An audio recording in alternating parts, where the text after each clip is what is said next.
अस्सलाम वालेकुम नाज़रीन, प्रोग्राम सियासत और सच के साथ मैं हूं अरसलान खालिद। आज के प्रोग्राम में हम ज़रूर बात करेंगे जो बलूचिस्तान में जो कुछ हुआ, जो ऑपरेशन और उसके बाद जो भी मामला था जहां पर 133 के करीब दहशतगर्दों को हलाक करने का इस वक्त दावा किया जा रहा है। और ये फितनल हिंदुस्तान के दहशतगर्द थे जिनमें बलूचिस्तान लिबरेशन आर्मी ने सारे मामले की ज़िम्मेदारी कबूल की। लेकिन बड़ा वाज़ेह मौक़िफ़ पाकिस्तान का रहा कि इस पूरे के पूरे जो ये अटैक था, जो एक कोऑर्डिनेटेड एक अटैक था, इसके पीछे भारत था। और अब से कुछ देर पहले ये अनाउंसमेंट हुई है और पाकिस्तान ने जो ऐलान किया है वो ये कि अब पाकिस्तान T20 वर्ल्ड कप, जिसके हवाले से उसकी शिरकत का मामला था कि पाकिस्तान शिरकत करेगा या नहीं, एक बड़ी पॉजिटिव, एक हौसला अफजा, एक बड़ी अच्छी चीज़ है कि पाकिस्तान ने कहा कि हम T20 वर्ल्ड कप में शिरकत करेंगे, लेकिन जो भारत के साथ हमारा मैच है उसको हम 15 फरवरी को होने वाले मैच का बायकॉट करेंगे। दिस वाज पेंडिंग, जो कि अनाउंस होना था, और अब से कुछ देर पहले इस सारे मामले की अनाउंसमेंट हुई है और वजह भी यही बनाई गई है। और बड़ा वाज़ेह तौर पर पाकिस्तान ने कहा कि चूँकि भारत ने इन तमाम तर हमलों की मनसूबाबंदी की है, भारत इनको फैसिलिटेट करता है, भारत इस सब के पीछे है, लिहाजा पाकिस्तान भारत के साथ ये मैच नहीं खेलेगा। अब ये एक बहुत बड़ा मामला है, पाकिस्तान और भारत का मैच, जिसमें बहुत एक बड़ी रकम इन्वॉल्व होती है, बहुत बड़ी व्यूवरशिप इन्वॉल्व होती है। इसी बहुत बड़ा सेटबैक होगा इस वक्त ICC के लिए और भारत के लिए। और फिर जिस तरीके से उनकी एक हठधर्मी रही है और बांग्लादेश जिस तरीके से उसका इस वर्ल्ड कप से बाहर होना, और पाकिस्तान उनके साथ एक वाहिद क्रिकेट बोर्ड है, एक वाहिद मुल्क है जो बांग्लादेश के साथ खड़ा रहा। और अब यही इसी तरह की सजेशंस आ रही थी। यकीनन मुकम्मल बायकॉट पॉसिबल नहीं था और बाकी टीम्स के साथ ना खेलने का जवाज़ नहीं था, लेकिन भारत के साथ अगर पाकिस्तान अपना मैच नहीं खेलता तो अब ये एक बड़ा बड़ा धचका है इस वक्त।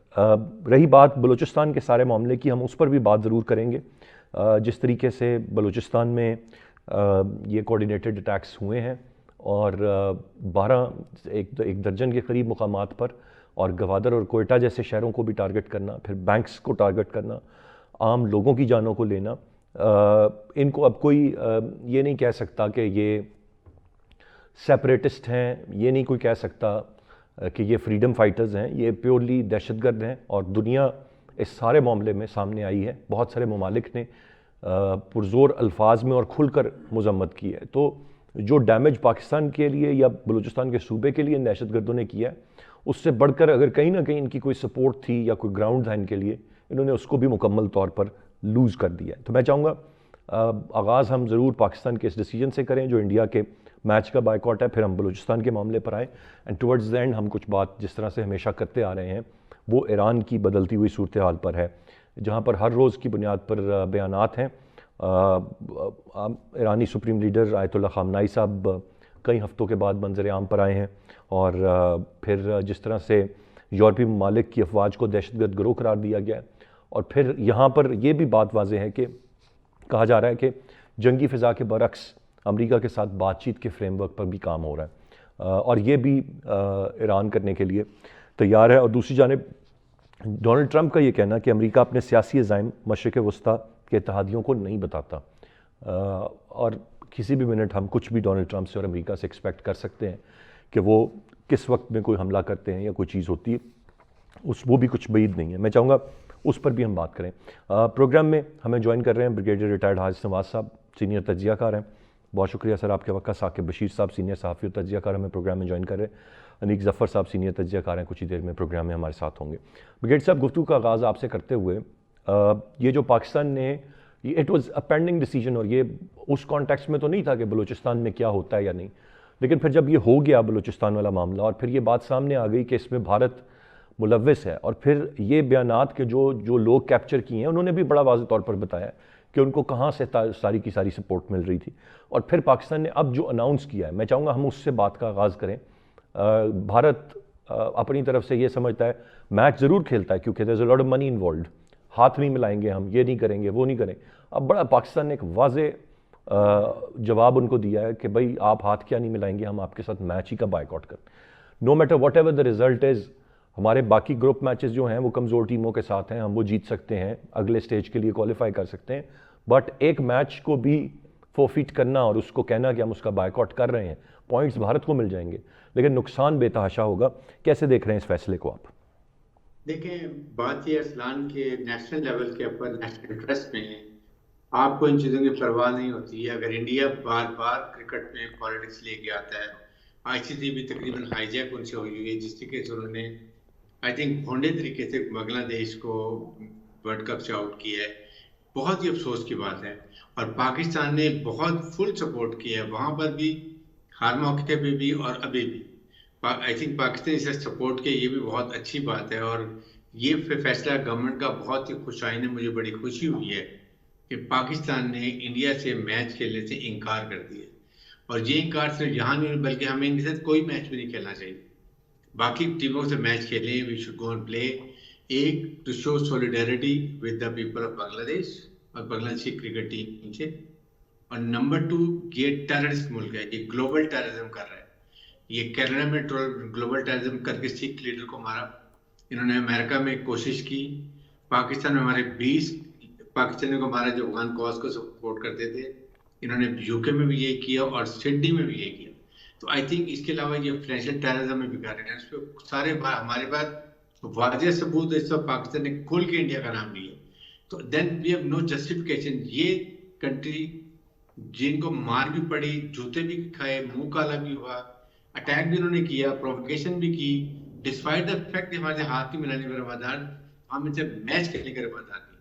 आई एम रियली प्लीज्ड। हुकूमत को अगले मैच जो इंडिया से होते हैं, whatever result, we should just flatly refuse to play with Indians. और इनको पता चलना चाहिए कि इंडियन नरेंद्र मोदी इज नहायत ही ये कातिल।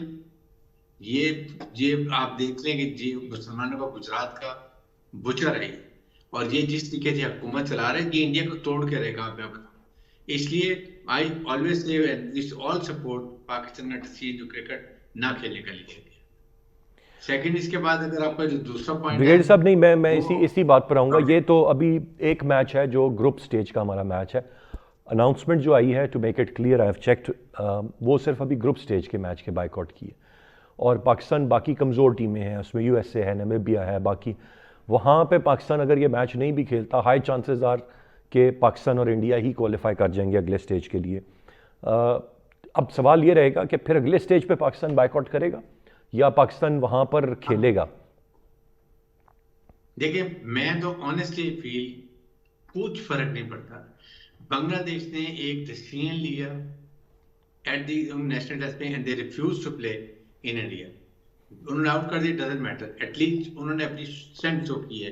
पाकिस्तान को अगला मैच भी नहीं खेलना चाहिए, बिल्कुल नहीं खेले, कुछ नहीं हो जाएगा। कम से कम इंडिया के मुंह पे थप्पड़ है। और इनको शर्म आनी चाहिए जिस तरीके से ये क्रिकेट में पॉलिटिक्स लेकर आए हैं। और आईसीसी में जय शाह ने जिस तरीके से पॉलिटिक्स को इन्वॉल्व किया है, और बाकी वहाँ की जो कंट्रीज है उनको भी सोचना चाहिए कि ये स्पोर्ट्स में की टीमें जो होती हैं, दे आर अबव पॉलिटिक्स। ये पॉलिटिक्स को खत्म करती हैं। ये भाईचारा, मोहब्बत, फ्रेंडशिप, इनके लिए बॉर्डर्स कोई चीजें नहीं होती हैं। एंड इंडिया से कंट्रीज ने सब कुछ शुरू किया है, so we should refuse even that my thought. Right, आपका ये मानना है। अभी तो वैसे ही जो वायरस आउटब्रेक है उसकी वजह से बहुत सारे सवालात हैं वहाँ पर वर्ल्ड कप मुकम्मल होने के या होने के। पाकिस्तान के मैचेस ऑलरेडी श्रीलंका में हैं और ग्रुप स्टेज के सारे मैचेस कोलंबो में हैं। और ये भी एक बड़ी पाकिस्तान की तरफ से एक विक्ट्री कह लीजिए कि ये इसका आगाज़ भारत ने किया था और फिर पाकिस्तान ने ये चैम्पियंस ट्रॉफी में बात तय की थी कि फिर इसी तरह होगा। हम आपके मैचेस भी, जो आपके साथ होने वाले मैचेस हैं, वो भी हम फिर आपके मुल्क में नहीं खेलेंगे, न्यूट्रल वेन्यू पे खेलेंगे। Saqib Bashir sahab, your take on the matter, जो पाकिस्तान का ये फैसला है, कैसे देख रहे हैं इसे आप? एक जुरतमंदाना, एक दलेर फैसला है। बहुत सारे लोगों को लगेगा शायद ये बहुत आसान है, but to make it clear कि एक भी मैच जिसका नुकसान बहुत तरफ होता है, बहुत हद तक होता है, बहुत बड़ा होता है, and now this is going to be a trend कि फिर आने वाले वक्त में भारत भी बहुत सारे मुकाबले जिसकी मेज़बानी पाकिस्तान के पास होगी या एशिया का, और ऐसे ही करेगा। ब्रॉडकास्टर्स इन्वॉल्व हैं, एडवर्टाइजर्स इन्वॉल्व हैं, so it's a very brave decision, one must say. आप कैसे देख रहे हैं इस फैसले को? बिल्कुल, ये कोई मामूली फैसला नहीं है। जिस तरह आपने बताया कि पाकिस्तान किसी ऐसी सूरत हाल में आ सकता है कि इससे जो पॉइंट्स भारत को मिलेंगे, वो अगर पाकिस्तान को फर्ज करें नहीं मिलते तो टूर्नामेंट से बाहर भी हो सकते हैं। लेकिन जो कुछ बांग्लादेश के साथ आईसीसी ने किया, जो आईसीसी पर जो गलबा है भारत का है, और एक जानिबदाराना फैसला आईसीसी ने किया बांग्लादेश को बाहर जो निकालने का, पाकिस्तान ने वही वो मद्देनजर रख कर एक यकजहती का पैगाम दिया है बांग्लादेश के अवाम को कि हम भारत के साथ नहीं खेलेंगे। इसका एक बैकग्राउंड भी है कि क्रिकेट में जो सियासत है वो उसका आगाज भारत ने किया है। मेरा ये ख्याल है कि ये पहला मौका होगा कि जब पाकिस्तान ने, या इससे कबल जब भारत की जानिब से पाकिस्तान में खेलने से इनकार हुआ, उसके बाद फिर जो वेन्यू दुबई का हुआ, फिर आगे पाकिस्तान का एक तय हुआ कि जो T20 वर्ल्ड कप अभी होने जा रहा है तो ये पाकिस्तान भारत में नहीं खेलेगा, कोलंबो में खेलेगा। तो कहने का मकसद ये है कि आगाज भारत ने किया, कभी हैंडशेक नहीं कर रहे, कभी ट्रॉफी नहीं ले रहे, और कभी उनके जो फैसले हैं। अब की बार मेरे ख्याल में इसका जो दुख तो उनको होना ही होना है। जो माली नुकसान है वो मैं पढ़ रहा था $1.3 बिलियन पाकिस्तान भारत मैच का जो ब्रॉडकास्टर्स हैं, इसमें जो जितने भी इन्वॉल्वमेंट होती है उसका 1.3 बिलियन डॉलर बताया जा रहा है, और उसमें 90% जो ब्रॉडकास्टर्स हैं वो भारतीय हैं।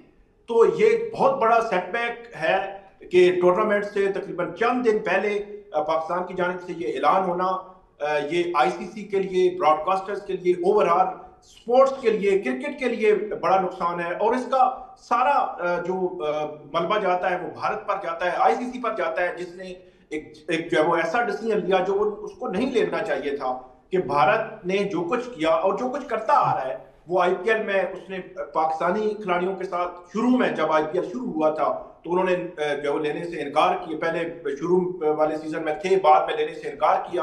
उसके बाद बांग्लादेश के साथ उसने ऐसा किया। तो भारत जो है वो हर बार अपनी बात मनाने की कोशिश करता है और दूसरे टीमों के खिलाड़ियों को, टीमों को जो है वो नीचा दिखाने की कोशिश करता है। तो अब की बार मेरे ख्याल में उनको भी अब पता चलेगा कि जो है वो अगर आप इस तरह करेंगे, सियासत को लेके आएंगे स्पोर्ट्स में, तो आपको खुद भी भुगतना पड़ेगा। मैं ये समझता हूं कि एक मुश्किल डिसीजन था, इसको आप स्पोर्ट्समैन स्पिरिट के लेवल पे आप इसको सपोर्ट नहीं कर सकते, लेकिन इन हालात के तराजू में मैं ये समझता हूं कि एक अच्छा डिसीजन है पाकिस्तान का। वर्ल्ड कप में ये खबरें आ रही थी तो हो सकता है पाकिस्तान भी बाइकआउट कर दे। बाइकआउट करना बिल्कुल भी हल नहीं था। ये एक अच्छा डिसीजन है ताकि एक यकजहती का पैगाम भी जाए आईसीसी को भी, भारत को भी, और सारे जो है वो इस पे सोचें कि जो एक गलबा जो है भारत का बनाया जा रहा है ये कोई तरीकाकार नहीं है। बिल्कुल, आपने जिस तरह से कहा, I must agree 110% with that कि पाकिस्तान ने हमेशा स्पोर्ट्समैन स्पिरिट को मद्देनज़र रखा है और हमने इस तरह के इकदाम कभी नहीं किए, ना इनको कभी सपोर्ट किया है। लेकिन अब ये नागुज़ीर था, मजबूरी थी, हमें भी यही करना था, जवाब देने और समझाने के लिए। ब्रिगेड साहब, मूविंग फॉरवर्ड ज़रा कुछ बात अब कर लें बलूचिस्तान। कल का दिन जो कुछ हुआ वहाँ पर 12 से ज़ायद मुकामात हैं, ऑलमोस्ट 12 मुकामात हैं जहाँ पर इन दहशतगर्दों ने जिस तरीके से हमला किया। ख़वातीन की फुटेजेस भी नज़र आईं कि वो भी इसमें साथ मौजूद हैं।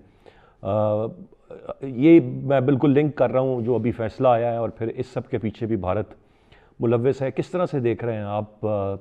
बहुत सारे लोगों का ये मानना है कि ये हमने बहुत अच्छे तरीके से टैकल तो ज़रूर किया, रिस्पॉन्ड बहुत अच्छा किया, न्यूट्रलाइज़ कर दिया सारे मामले को, लेकिन ये हमारा सिक्योरिटी लैप्स है, इंटेलिजेंस फेलियर है कि इस तरह का बड़ा हमला करने में इतने मुकामात पर बैक वक्त ये दहशतगर्द कामयाब हुए। देखिए, बात ये कि इंटेलिजेंस जो हमारी सिक्योरिटी एजेंसी है, दे आर वेरी एफिशिएंट। अब अगर 100 इंसिडेंट होते हैं, एक क्वेश्चन होते हैं, तो 90 के करीब हम पहले ही बस्ट कर देते हैं, उनको पहले पकड़ लेते हैं, उससे पहले उनको अरेस्ट कर लेते हैं। नेचुरली वो अनाउंस नहीं की जाती चीज़ें, और एक टाइम होता है कि कहीं ना कहीं वो निकलती हैं और फिर ये एक ग्रुप देखें ना, क्या 12 अलग-अलग छोटे-छोटे ग्रुप निकल रहे हैं 10-12 के, तो दे कैन कम। वो सिविल ड्रेस में आए हैं, फिर कहाँ किसके बाद छोड़े हैं। अब देखना ये है कि अब ये कहाँ पर छोड़े, रात इन्होंने रातें कहाँ गुजारी, कौन फैसिलिटेटर था, किसने इनको गाड़ियां दी, किसने इसको रिकॉग्निशंस करवाई, किसने इसको लॉन्च किया। दैट इज व्हाट ये इंफॉर्मेशन सीसीटीवी कैमरेज के थ्रू आई एम श्योर कि हमारे लोगों को पता चल चुकी होगी और हमारी इंटेलिजेंस बहुत दिन रात इस पर मेहनत कर रही होंगी। We must get hold of all facilitator जो इसके अंदर, जो हमारे मुल्क में, ये हमारे मुल्क में जो मीर जाफर मीर सादिक हैं, उनको पकड़ने की जरूरत है। They need to be sorted, ताकि इनको हम करेंगे तो इनकी आइज और ईयर्स खत्म हो जाते हैं। ये बाहर से आते हैं, कहाँ कौन टारगेट इनको एलोकेट करता है, वो यहाँ के पाकिस्तानी होते हैं, चाहे वो अफगान नेशनल्स हैं या कोई और है। वो आई डोंट नो, तो इसलिए मैं किसी का नाम नहीं लेना चाहता। लाइकवाइज उसके बाद ये देखें कि हमारी सिक्योरिटी फोर्सेस ने किस बर्बक तरीके से इन सब को न्यूट्रलाइज किया। 143 टेररिस्ट को मारा गया, 145 टू बी प्रिसाइज, जो सरफराज बुख्ती साहब कह रहे हैं, जिनकी लाशें हमारे। Brigade sahab will continue from here, break की जाने बढ़ना है मुझे, ब्रेक से वापस आ यहीं से बात को आगे बढ़ाते हैं, साथ रहिए जी। Welcome back. ब्रिगेड साहब बात कर रहे थे हम जो बलूचिस्तान में जो कुछ हुआ, बात अपनी आप कंटिन्यू कीजिएगा, फिर मैं आगे बढ़ता हूँ। देखिए, एक तो बड़ी क्लियर है, हुकूमत ने बड़ा क्लियर इंडिया की बात की है। There is no doubt about it, India is the global terrorist country. जिस तरीके से कनाडा को देख लें, जहाँ हर जगह पर फाइनेंशियल टेररिज्म और फिजिकल टेररिज्म ये कर रहा है। हमारे खिलाफ प्रॉक्सीज को देख लें, फिर हिंदुस्तान खालिद को जो कर रहा है। अगर इंडिया एक फॉल फ्लैग ऑपरेशन करके पहलगाम में स्टेज ड्रामा करके एक हमसाया न्यूक्लियर मुल्क पर फुल फ्लैज अटैक कर सकता है, तो डोंट यू थिंक कि हमारे पास सब प्रूफ हैं, हमारे पास हर चीज़ के रिकॉर्डेड हैं, हमारे पास हैंडलेट की वायरलेस कम्युनिकेशन हैं। तो वी मस्ट गो, जो इनके एसेट्स अफगानिस्तान के अंदर हैं, we must go and hit them there. इस पर कोई हमें डाउट नहीं होना, और पता चले कि मारे हमने इनके लोग। आई मीन एक एनफ इज एनफ, मैं आपको बताऊं, ये बहुत लिमिट क्रॉस कर चुके हैं, और इनको दे डिजर्व। ये इनको जब तक सर पे डंडा नहीं मारेंगे ये ठीक नहीं होंगे। ये इनकी मेंटालिटी है। ये राम राम तब करेंगे जब डंडा सर पे मारेंगे। हमें now we first time Pakistan ने फील्ड मार्शल ज़ियाद मुनीर की सरबराही में हमने we have started behaving like an actual Islamic nuclear country, और हमारा स्टेचर दुनिया में बहुत हाई है। अभी यूरोपियन यूनियन ने कितना कंडेम किया है इसको, उसके बाद हर एक कंडेम कर रहा है। मीन्स कि हमें लोग समझते हैं कि now we are really are playing a part in the world global level के ऊपर। रीजनल तो हम स्टेबलाइजर बन गए हैं, मिडिल पावर्स के भी हम लीडर हैं, मिडिल ईस्ट की बात करते हैं, सेंट्रल एशिया की बात करें। दैट्स व्हाट आई से, now is the time Pakistan को बोल्ड स्टेप लेने की जरूरत है। हमें 3-4 प्रॉन्ग स्ट्रेटजी की जरूरत है। नंबर 1, वी शुड गो, ये अफगानिस्तान में जहां टारगेट है बिल्कुल नहीं। नंबर 2, हमें अमेरिका से बात करनी चाहिए। आप इतना वेपन एमोनिशन छोड़ के गए हैं, हर महीने आईबी से पता चले कि उन्होंने वो फाइनेंशियल सपोर्ट बंद कर दी है। Even they should support militarily. हमें नाइट फाइटिंग कैपेबल हेलीकॉप्टर दें, हमें आप एपीसी दें, हमें नाइट फाइटिंग कैपेबल ट्रूप्स के लिए दें, वीआर डिवाइसेस दें, ताकि वी सॉर्ट देम आउट। अकेला मुल्क इतनी बड़ी टेररिस्ट ऑर्गेनाइजेशन को कन्फ्रंट कर रहा है, फाइट कर रहा है, और ये अगर खुदा न खास्ता यहाँ ना कंट्रोल हो तो ये तो ग्लोबल थ्रेट। व्हाइट हाउस में जाके इन्होंने अटैक किए हैं, सिडनी में जाके इन्होंने अटैक कर दिए, तो what do why we waiting for? मुझे ये बताइएगा ब्रिगेड साहब, अभी तक ये जो आपने कहा कि हम अफगानिस्तान में जाके हिट करें या कहीं और, अभी तक हम किस बात का इंतज़ार कर रहे हैं, और क्या अब हम इस चीज़ के लिए प्रिपेयर्ड हैं, और क्या अब हम ये करेंगे या अभी भी हम तहम्मुल से काम लेंगे? देखिए, हमने जब कहा कि we are a hard state, so we don't have to accept any nonsense, हमने पूरी तैयारी की हुई है। मुझे यकीन है हमने टारगेट एलोकेशन भी की होगी, टारगेट लॉक भी किए होंगे, हमारी इंटेलिजेंस बहुत तेज है, हमें इंफॉर्मेशन होगी कहाँ कौन छुपा हुआ है। वी मस्ट गो, और ताकि बताएंगे, और वो इंडियन खास तौर पर जो इंडियन के जो वहाँ पर लोग हैं जो इनके स्पॉन्सर्ड है, जो भी बैठे हैं, उनको पड़काएं पकड़ के। It's enough. देखें, आपके लिमिट क्रॉस कर, हम हमारे ऊपर एक इतना बड़ा हमला कर दिया इंडिया ने, झूठा ड्रामा करके, और हम तो ये जस्टिफाइड कि जी हमारे साथ क्या हो रहा है, हमने कब तक बर्दाश्त करें। ना हम कश्मीर में कुछ कर रहे हैं, ना हम कहीं कोई ऐसी बात कर रहे हैं। तो now this is the time we must have to do. हमें अब अपना घर ठीक करने की जरूरत है। साथ हमें डेफिनेटली केपी की गवर्नमेंट से बात करनी है, बलूचिस्तान में भी करनी है, अपने इंटेलिजेंस को और गेयर अप करने, कोऑर्डिनेट एफर्ट करनी है। ये चीजें अब हम, हमारी सिक्योरिटी फोर्स कहाँ तक जाएंगे? देखिए, फील्ड मार्शल आसिम मुनीर जो है वो आपके सामने हर जगह पर मौजूद है। Military diplomacy, political diplomacy, everywhere he is there. चाहे वो इकोनॉमिक डिप्लोमेसी हो, इधर आपके लिए लगे हुए हैं, शहादतें हम दे रहे हैं, कुर्बानियां हम दे रहे हैं, और जो इंजॉयमेंट व्यवहार कर रहे हैं। तो मेरे ख्याल में हर एक को, everybody has to play its past. आपके एलिमेंट्स ऑफ नेशनल पावर जितने भी हैं, everybody has to play part, not only statements. No, this is not the time now.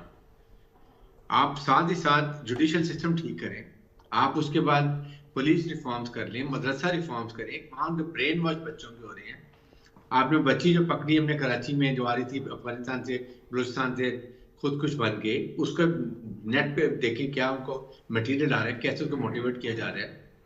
तो ये चीजें किसने करनी है? फिर सोसाइटी की जिम्मेदारी भी है। Society is not supporting us at all. Parents का काम है कि 4 बच्चे किसी के हैं और एक बच्चा पढ़ाई में बड़ा अच्छा है, खेलता हंसता खेलता बच्चा, अचानक उसके रिजल्ट भी खराब आ रहे हैं, हंसना खेलना बंद कर दिया है, अलहदा हो गया है, खाली नेट पे देखता रहता है, व्हाट्सएप देखता रहता है, परेशान रहता है। Something is wrong with parents का काम है, पूछो भी क्या व्हाट इज द रीजन। यही सादसा का काम है। आप हर बार डाल देते हैं जी स्टेट और security forces. So I think we need to change this overall अपनी थिंकिंग प्रोसेस को। साकिब बशीर साहब, कैसे देख रहे हैं आप जो बलूचिस्तान में जो कुछ हुआ?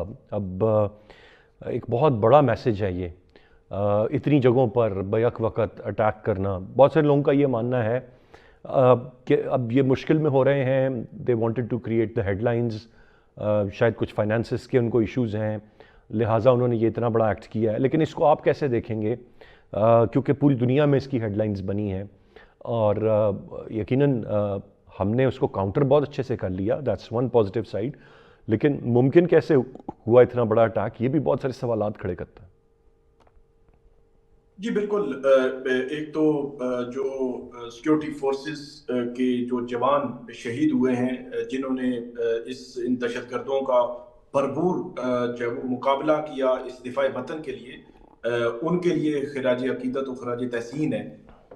दूसरा जो मुनज़्ज़म तरीके से ये कार्रवाइयाँ हो रही हैं, इससे कबल मैं देख रहा था तफसीलात, तो 2024 में भी अगस्त में अटैक्स हुए, फिर गुज़श्ता साल भी इसी तरह 31 जनवरी या 1 फरवरी को वहाँ पे अटैक्स हुए, फिर जाफर एक्सप्रेस का वाक़या आपके सामने है, फिर अभी जो अटैक हुए 8, 10, 12 जगहों पे, तो मुनज़्ज़म तरीके से। सबसे अहम मामला तो हमें खुशी होती है कि हमारी सिक्योरिटी फोर्सेस इनको इनका जो ठिकाना है, इनका भरपूर तरीके से मुकाबला किया है। लेकिन इनका मुनज़्ज़म नेटवर्क तोड़ने की ज़रूरत है कि कौन सा कम्युनिकेशन नेटवर्क है वो जो इस्तेमाल कर रहे हैं। भारत इसके पीछे है, फाइनेंशियल सपोर्ट कर रहा है, जो कम्युनिकेशन की सपोर्ट है, या असला जो है वो फराहम किया जा रहा है। ये लोग कहाँ पे हैं ग्राउंड पे? अगर वो कोयटा में आ रहे हैं तो कोयटा में उनको कहीं ना कहीं से फैसिलिटेशन मिली होगी। तो ये वो चीज़ें हैं, मेरा ख्याल में उन पर अब जो है वो इन अटैक्स के बाद उन पर फोकस करने की ज़रूरत है, ताकि मुस्तकबिल में ऐसे जो हमले हैं उनको रोका जा सके। इससे कबल जो पाकिस्तान जो है वो दहशतगर्द की कार्रवाइयाँ, कुलभूषण यादव जो है वो इस वक्त भी पाकिस्तान में है, उस पर भी इल्ज़ाम कराची और बलूचिस्तान में दहशतगर्दी की कार्रवाइयों को वो बैक कर रहा था भारत की बिहाफ पे। तो ये एक पूरा मुनज़्ज़म नेटवर्क है दहशतगर्दों का, वो BLA का उसको नाम दें या जो भी नाम उसको दे लें। तो इनको काउंटर करने के लिए मैं ये समझता हूँ कि इनका जो मुनज़्ज़म कम्युनिकेशन है इसको तोड़ना पड़ेगा, क्योंकि वो देखते हैं कि वो सोशल मीडिया पर भी अपने आप को मुतहर्रिक किए होते हैं, वहाँ पे फेक न्यूज़ हो या जो वो डिजिटल मीडिया पे वीडियोस की सूरत में आ रहे होते हैं, लोगों को बता रहे होते हैं, लोगों को कन्विंस करने की कोशिश कर रहे होते हैं। बल्कि मैं तो ये कहूँगा कि अगर फर्ज करें आप थोड़े टाइम के लिए अज्यूम कर लें, हमारे यहाँ ये एक डिबेट होती है कि जो पंजाब बड़ा सूबा है और छोटे सूबों का ख्याल नहीं रखा जाता, खैबर पख्तूनख्वा की एहसास महरूमी ये है, सिंध की ये है, बलोचिस्तान की ये है। तो बलोचिस्तान के जो एक्चुअल जो बलोच हैं, जो आवाम है, अगर वो कुछ एहसास महरूमी का इजहार कर सकते हैं विद इन जो हमारा आइन है, आइन के अंदर रहकर, जो रियासत की एक रेड लाइन है उसके अंदर रहकर वो बात कर सकते हैं। ये दहशतगर्द तो उनका एहसास महरूमी अगर है भी तो उसको भी डैमेज कर रहे हैं, उनकी काज को भी डैमेज कर रहे हैं कि उनकी बात बिल्कुल भी ना सुनी जाए। तो ये इनको बिल्कुल जो है वो मेरा ख्याल है कि आखिरी हद तक पाकिस्तान को जाना चाहिए कि अफगानिस्तान के हवाले से एक तो पाकिस्तान की जो सिक्योरिटी इदारे हैं वो उन्होंने बड़ा वाज़ेह अंदाज में कहा है कि अब क्लैरिटी है, कोई गुड और बैड नहीं है। तो जब कोई गुड और बैड नहीं है, वो खैबर पख्तूनख्वा में हमले करें या किसी और दहशतगर्द तंजीम को सपोर्ट करें और अफगानिस्तान की जमीन भारत जो है वो इस्तेमाल करके पाकिस्तान के खिलाफ दहशतगर्दों को फाइनेंशियल या किसी किस्म की भी सपोर्ट करे, तो मेरा ख्याल है बड़ी क्लैरिटी के साथ और बड़ी सख्ती के साथ इनके साथ जो है वो निपटना चाहिए और इनके नेटवर्क को तोड़ने की जो है वो हर मुमकिन कोशिश होनी चाहिए।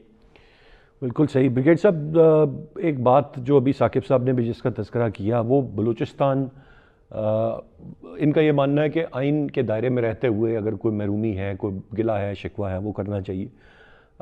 ये तो हम मेरे ख्याल से इत्तफाक कर सकते हैं इस बात से कि हमने कहीं ना कहीं तवज्जो जो है वो एक या दो सूबों पर मरकूज़ रखी, कुछ बाकी चीज़ें इग्नोर हुई और बलूचिस्तान बहुत इग्नोर हुआ है बहुत सारे मामलात में।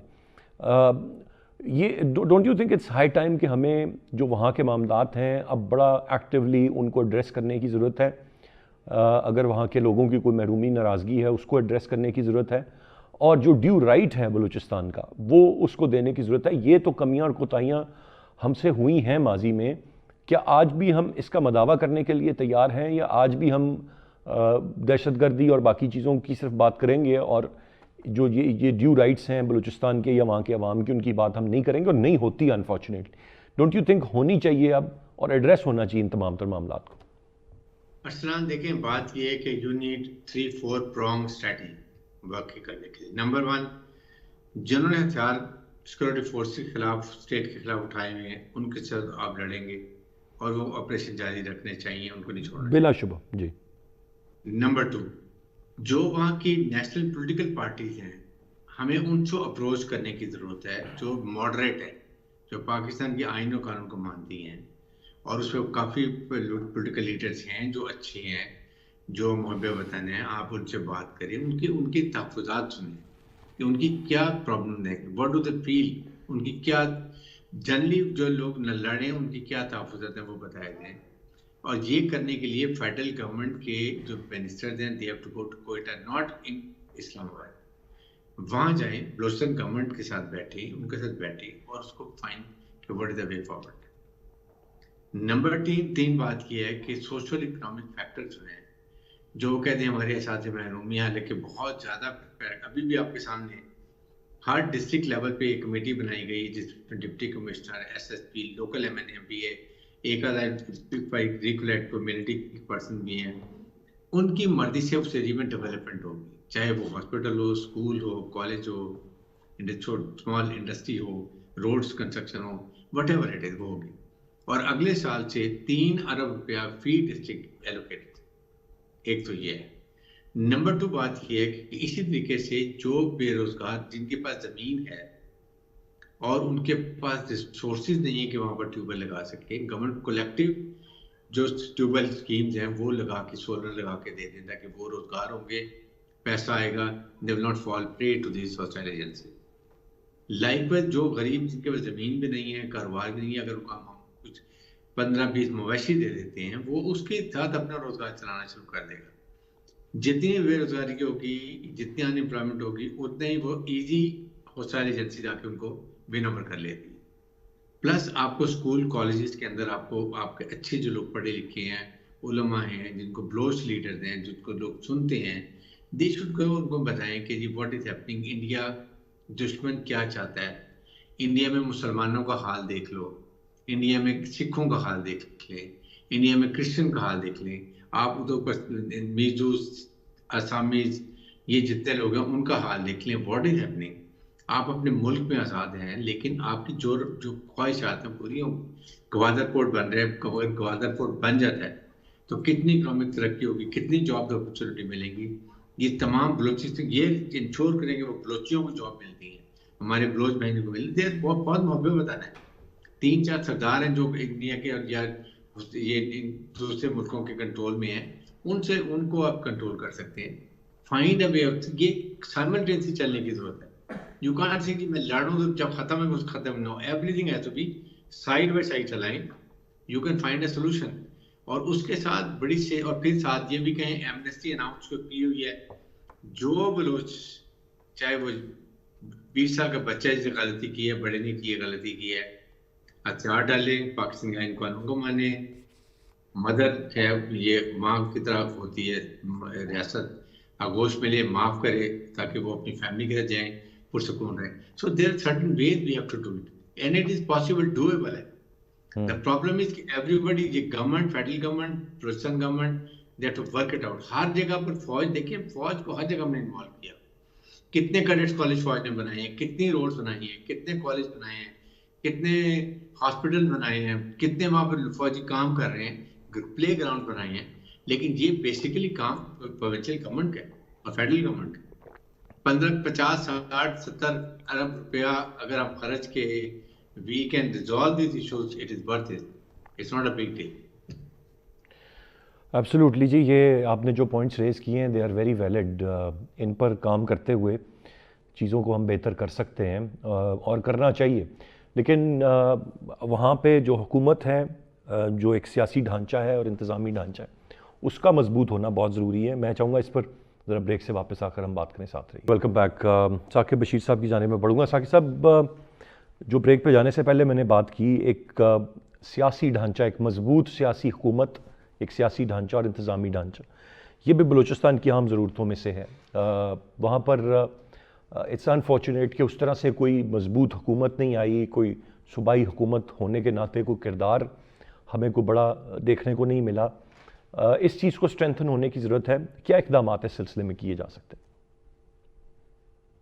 बिल्कुल, ये जो सियासी ढांचा अगर मजबूत होगा तो उसके असरात गवर्नेंस पे भी आएंगे और उसके असरात जिस किस्म के हालात वहाँ पैदा किए जाते हैं उसको रोकने के लिए भी काम जो है उसमें काम आ सकते हैं. माजी में इस हवाले से बहुत ज़्यादा काम हुआ है.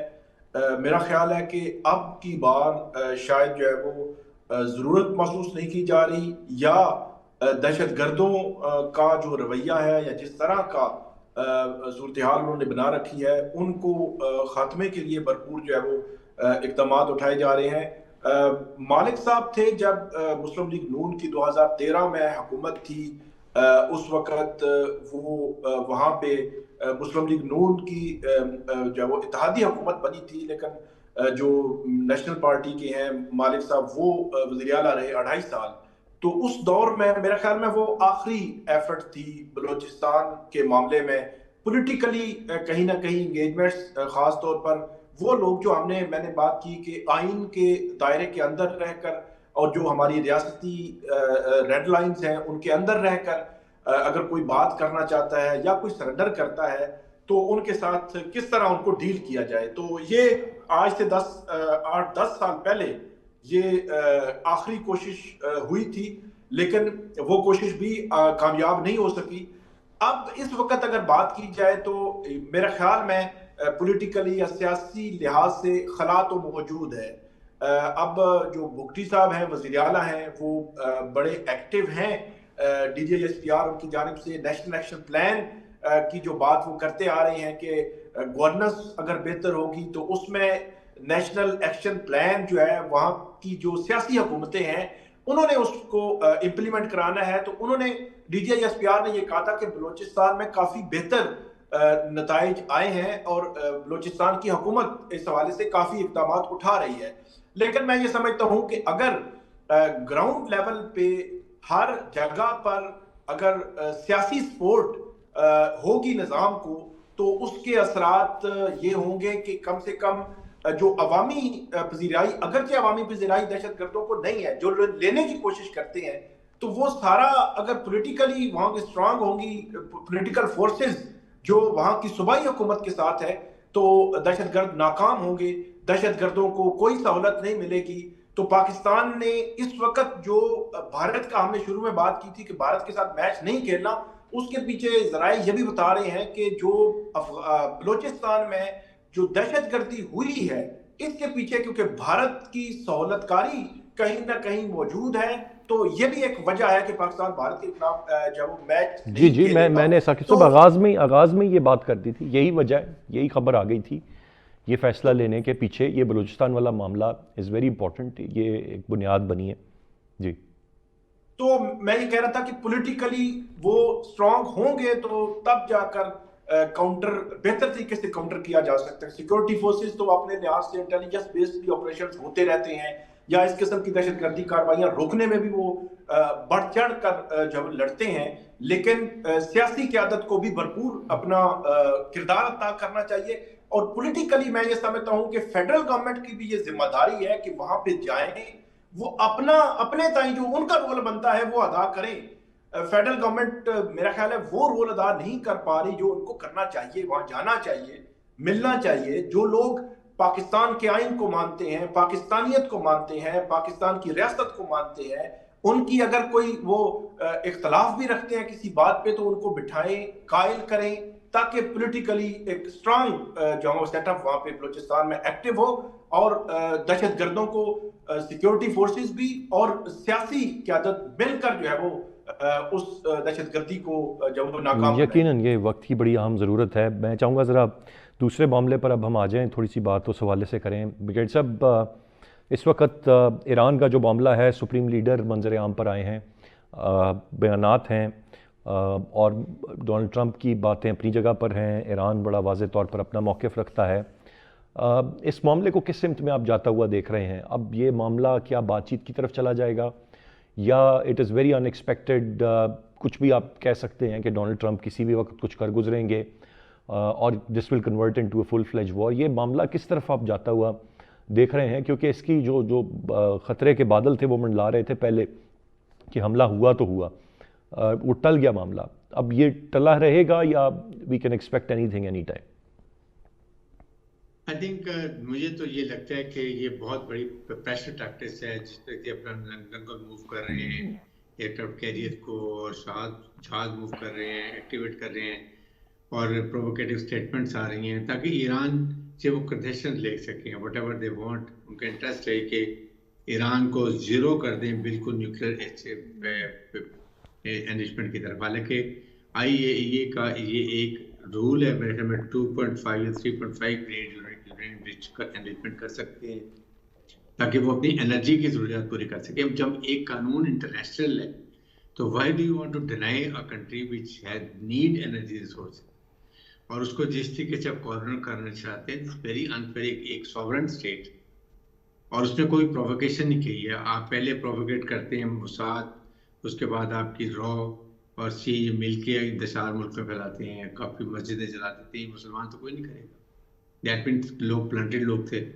पर वहाँ कंट्रोल हो गया। आप कह रहे हैं 3000 लोग मारे गए हैं, बड़ी अफसोस तशवीश की बात है।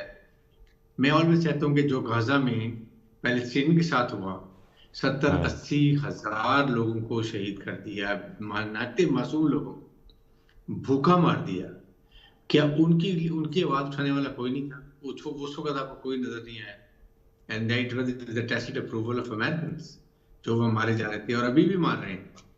तो इसलिए ये बातें करना, बहाना करना, बेसिकली आई थिंक इस वक्त पाकिस्तान, तुर्की, सऊदी अरब, कतर, इन ममालिक को we must talk to Americans, make them understand कि इस रीजन में क्या इसके फॉलोअर्स होंगे, मिडल ईस्ट में क्या होंगे, और इसको पीस प्रोसेस के अंदर लेके जाएं। ईरान से भी बात करें, अगर 19-20 नेगोशिएशन करके कहीं ना कहीं ये मसला सेटल हो सकता है, it must be done. It is for the people, not only for the Iran, for this region, Middle East और हमारे रीजन। हम सबसे ज़्यादा इफेक्टिव होंगे। का आप सोचे, खुदा न खास्ता अगर इसराइल का इन्फ्लुएंस आ जाता है गाँव ईरान में, तो सीस्टर्न प्रोविंस और बलूचिस्तान प्रोविंस बिल्कुल साथ साथ है, और वहाँ से आगे हमारा सी पैकेज। इमेजिन करें how much is going to B.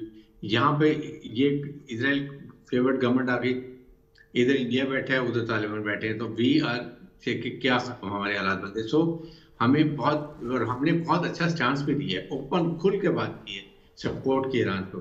लेकिन अगर ये 5 ममालिक मिलके बताएं कौन सी टेल देम कि वी डोंट वांट और we will not allow our space to be used, जो कि मिडिल ईस्ट कंट्री ने बड़ी खुल के कहा है। इसलिए वो अपना Abraham Lincoln plan air carrier move कर रहे हैं। But we have to show strength, solidarity, stand united. If you want, otherwise one by one सबको ऐसा था वो मारता जाएगा।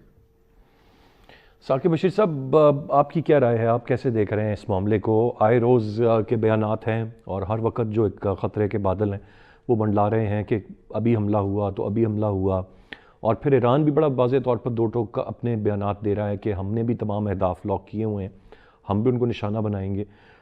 हुआ नहीं हमला अभी तक, और फिर साथ साथ बातचीत करने की भी बात है। डू यू थिंक कि कोई डायलॉग की तरफ ये मामला बढ़ जाएगा? अभी ईरान दोबारा कह रहा है कि हम इस फ्रेमवर्क पर काम कर रहे हैं, डायलॉग के ज़रिए को मामले का हल निकल आएगा, या जिस तरीके से अमेरिका अपना बहरी बेड़ा मूव कर रहा है और जो चीज़ें हैं किसी भी वक्त हम कुछ एक्सपेक्ट करें कि वो कोई हमला करेगा या कोई इस तरह की चीज़ होगी, और फिर ये मामला होगा तो ज़ाहिर है एक मुकम्मल जंग शुरू हो जाएगी। चंद रोज पहले भी जिस तरह हमने देखा कि उस वक्त हमला होने की करने की शिद्दत ज्यादा थी। अब की बार शिद्दत तो है, लेकिन वो शिद्दत शायद क्या नहीं है जो पहले थी। और अचानक पता चला कि ट्रंप साहब का मूड जो है वो तब्दील हो गया है, और उन्होंने जब इस किस्म की बातें आना शुरू हुई कि कोई गल्फ के कंट्रीज हैं, उन्होंने कोई किरदार अदा किया और इस तरह के सवालात जो है वो शुरू हो गए। तो ट्रंप साहब से सवाल हुआ कि जी किसने कायल किया, तो उन्होंने कहा जी मैंने अपने आप को खुद कायल किया है। और वो कायल करने के पीछे उन्होंने वो 800 जो सजाए मौत सुनाई जानी थी या फांसी दी जानी थी, उसका रुकना करार दिया ईरान को। जी। तो अब की बार भी ये मुमकिन तौर पर हो सकता है, क्योंकि ईरान भी बड़े वाज़ेह अंदाज में कह चुका है कि जो भी यहाँ पे इत्तेहादी हैं, जहाँ पे उनके अड्डे हैं, वो अड्डे इस्तेमाल अगर ईरान के खिलाफ होंगे, किसी की सरजमीन ईरान के खिलाफ इस्तेमाल होगी तो ईरान। राइट। साकिब बशीर साहब, उनको निशान मुस्लिम ममालिक भी साथ साथ हैं, तो वहां तक भी फैल सकती है। मेरा नहीं ख्याल कि चीजें बहुत एक्सट्रीम लेवल तक जाएं, लेकिन सदर ट्रंप साहब का कुछ पता नहीं चलता, सुबह क्या तो शाम क्या।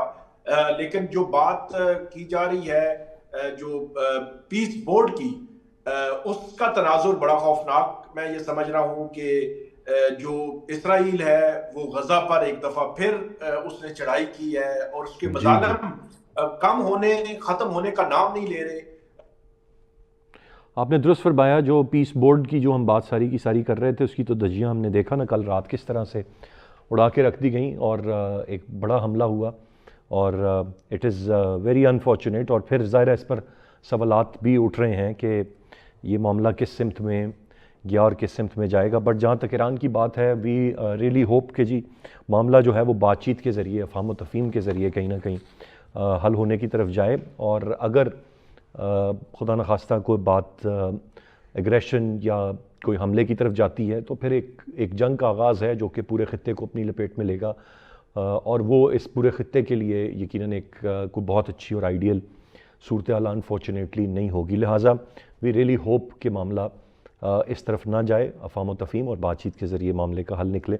ब्रिगेडियर रिटायर्ड हारिस नवाज़ साहब, साकिब बशीर साहब, दोनों रिस्पेक्टेबल गेस्ट का बहुत शुक्रिया अदा करना चाहूँगा। दोनों मोअज़्ज़ज़ मेहमान हमारे साथ थे आज के प्रोग्राम में।